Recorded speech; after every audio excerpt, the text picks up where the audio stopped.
মুসা নবীকে আল্লাহ তুমি ঘুমাও না কে? আল্লাহ বলেন মুসা রে ঘুমাই না কে, তুমি কি জানতে চাও? বলে হ্যাঁ। আল্লাহ বলেন আজকে রাত্রিবেলা একটা পেয়ালা হাতে করে দাঁড়ায় থাকবা। হযরত মুসা নবীর হাত থেকে পড়ে গেল পেয়ালা।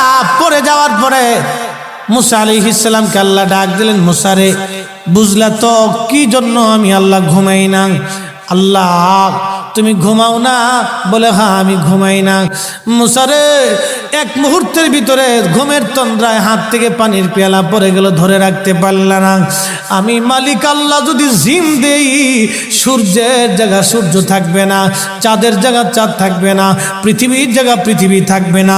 আমি আল্লাহ ঘুমাই না, আমি আল্লাহ ঘুমাই না, আমি আল্লাহর ঘুম নাই, আমি আল্লাহর দুর্বলতা নাই, তন্দ্রা নাই। একবার জোরে জোরে বলা যাবে কি আল্লাহু আকবার।